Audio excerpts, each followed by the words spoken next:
Thank you, Raina, for those very kind words. One of the things that has struck me over the years is just how constant this foundation has been for the NF community. From its nascent days as the National Neurofibromatosis Foundation to today as the Children's Tumor Foundation, the world's largest non-governmental funder of NF research, this foundation has been the place people turn to, researchers, doctors, and patients, the place that people turn to for answers to the difficult questions. And that ultimately is what this foundation is all about, finding the answers to this demanding and challenging disease.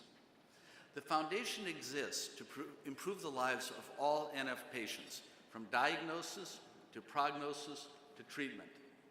And so I was just reflecting last night that it was some years ago that we had gathered the night before the foundation's board meeting and asked the following question: what would we do if we had $10 million? Where would we spend it to have the most impact? Some of you in this room may remember that discussion. And the truth was, back then, we weren't quite sure. NF was still so mysterious that it was unclear where the best course of action was. There weren't enough scientists working on the disease. There wasn't enough knowledge to take things to the next step. We needed the tools to be able to promote the discoveries. Now today, of course, we have the opposite challenge. As you heard in Annette's comments, because of a lot of hard work and a willingness to collaborate among the researchers and industry, we now have many promising avenues with which we must follow to find the NF answers. We just need the money to do so.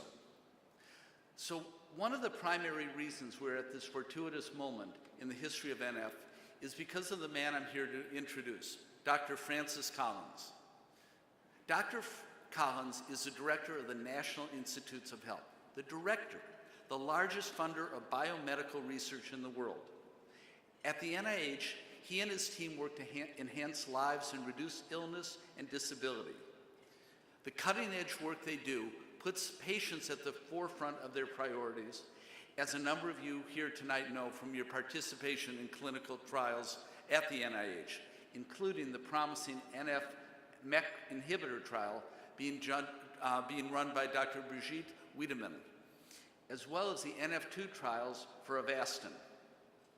Now, Dr. Collins, of course, rose to be the NIH director because of a tremendous and important career, both as a doctor and as a geneticist, whose innovative techniques led to the isolation and discovery of genes for a number of diseases, including cystic fibrosis, Huntington's disease, and yes, neurofibromatosis. In fact, he donated the patent for his work on the NF gene back to the foundation.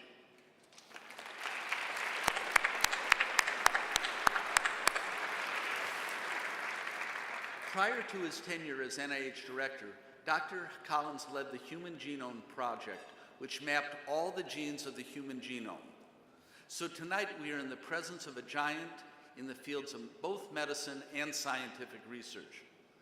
Through this all, throughout his storied career, Dr. Collins has remained a close friend of the NF community, speaking at numerous NF meetings and conferences and staying connected to the NF community, its patients, and its families.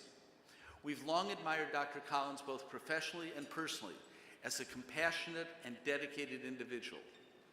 But we're also proud to call him one of our own, a close friend and ally of the NF community, and someone we are immensely proud to give the Foundation's highest honor.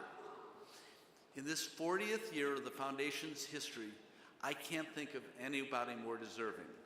Please welcome to the stage our 2018 Medical Humanitarian Award winner, Dr. Francis Collins.